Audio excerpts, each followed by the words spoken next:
So first, as we said, to learn the art of listening.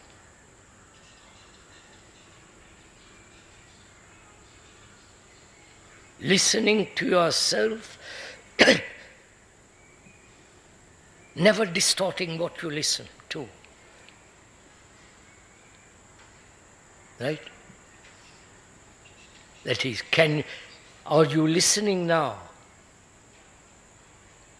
What the speaker is saying, or you are distorting what the speaker is saying to suit your own theories, conveniences, happiness, comfort, this or that. Or saying tradition has already said this. Which indicates that you're not listening. So first thing is to learn the art of listening. Not only to the speaker, which is unimportant, but listening to your wife, listening to your son, listening to your husband.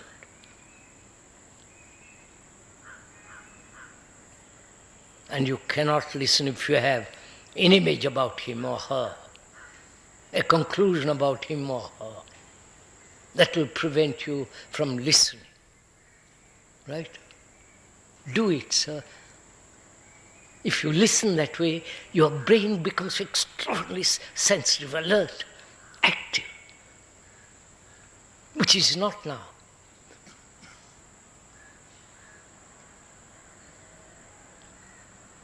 Then, the art of seeing.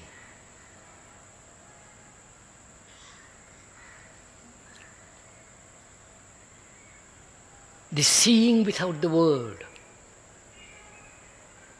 You understand? To see something like a flower and not name it. Because the word prevents you from seeing. You understand what? Come on, move, sir. That means the seeing implies not bringing previous memory in perception. Right? Then you don't see. If you want to see your wife or your husband as they actually are, do you want to see your wife or your husband actually? Without the image you have created about her or him? If you want to look, observe, see your wife, not the physical form, not the pleasure you have derived through sex, through intimacy, through comfort and all that, but to see her or him as it is purely. That's an art. Either you give, please listen, either you give time to learn the art, as you give time to learn language, and then when you give time to learn the art of seeing, what have you done? You haven't seen your wife at all. It's like a man saying, I pursue non-violence, that's my ideal, while he is being violent. You understand this? So, to see without time, that means without the previous conclusions, previous records. I wonder if you understand all this. This is necessary if you want to look into yourself, if you want to observe the whole psychological world of which you are, in which there is no guide. There is no priest, there is no psychologist, there is no psychotherapist. You are watching yourself.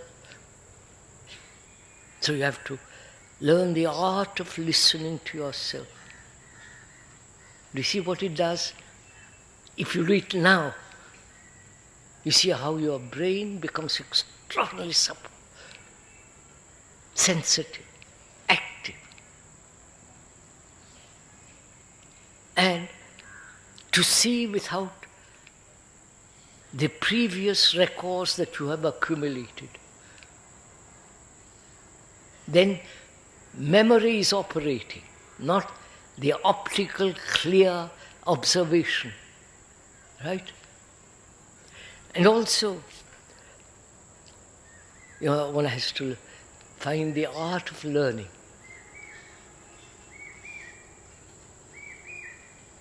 Learning, as we know it now, is merely accumulating knowledge, which is mechanical. You learn to speak a language, English, French, or Tamil, whatever the language is, and you accumulate it and then speak. And that's our brain is used to that, which is time. Right? Is there a learning without time? You must say you don't. Which is seeing instantly. That is, look.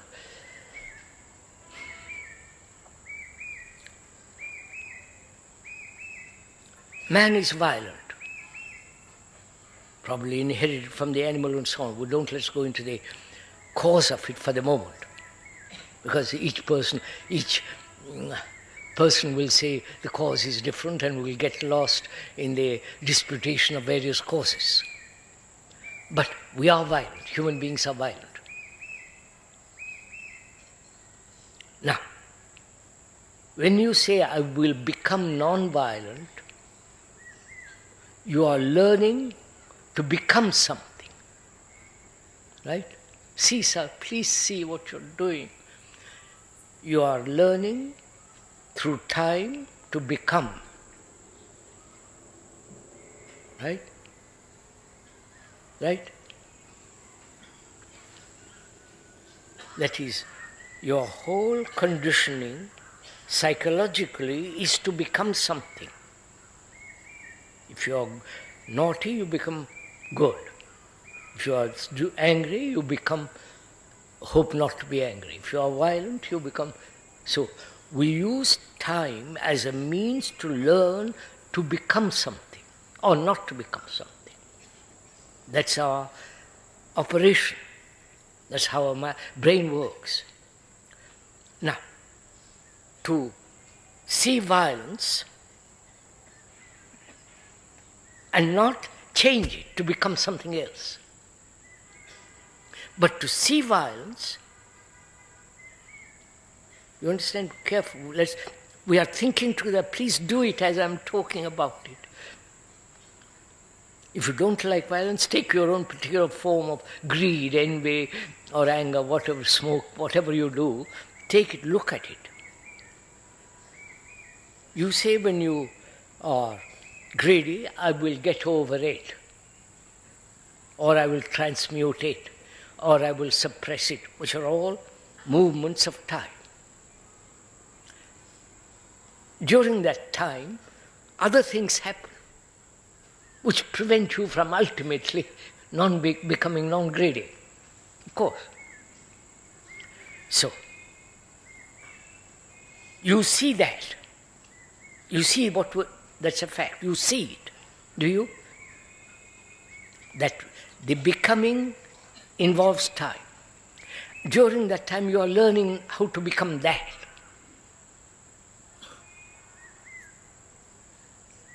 Which is you are being computerized or programmed to become that. I wonder if you see that.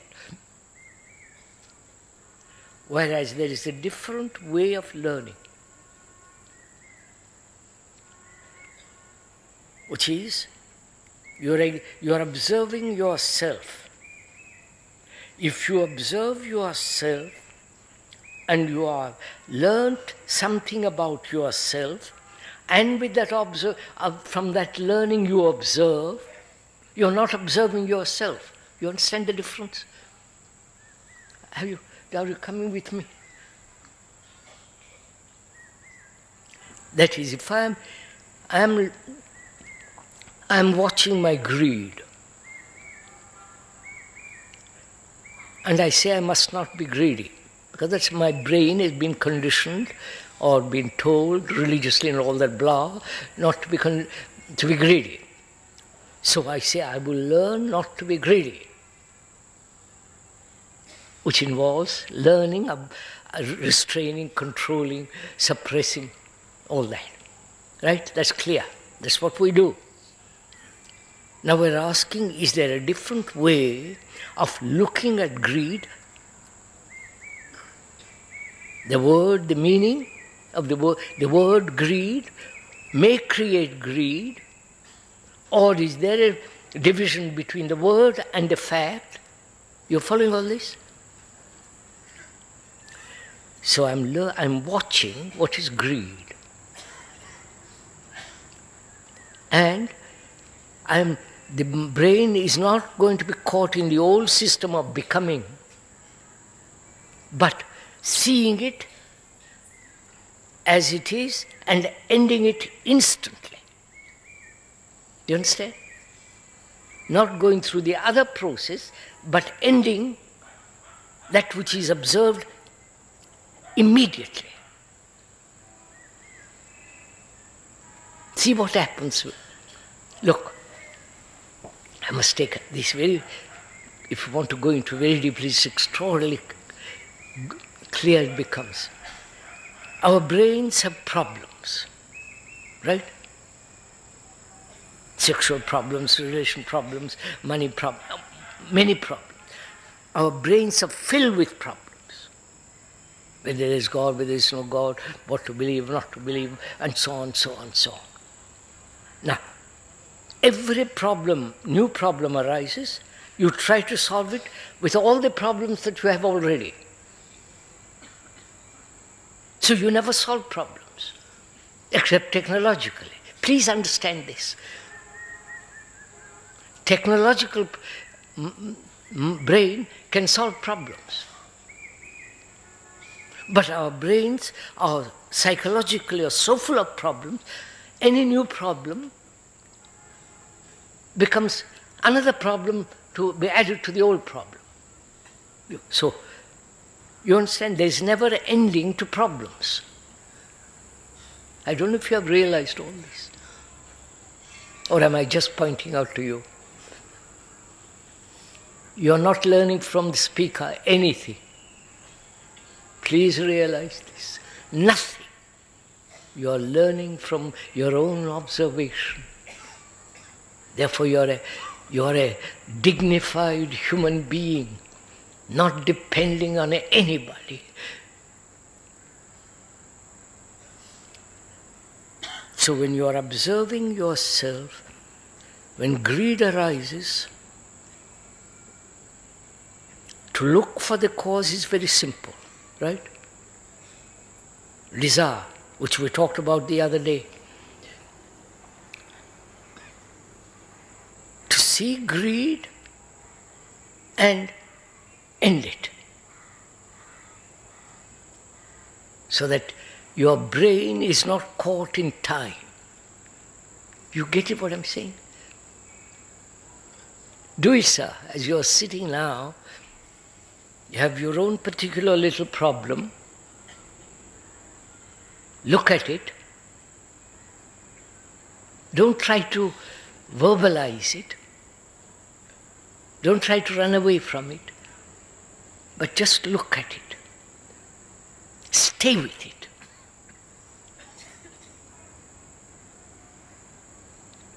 The moment you try to change it, you follow? You're caught in the time.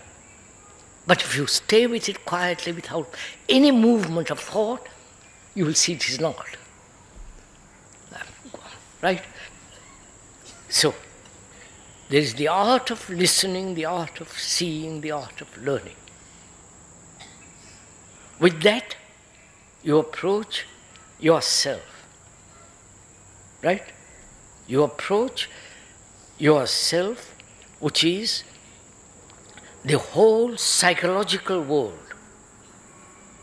Because the computer has taken over everything you have. So you are watching yourself, which is watching the human consciousness, watching the human psyche.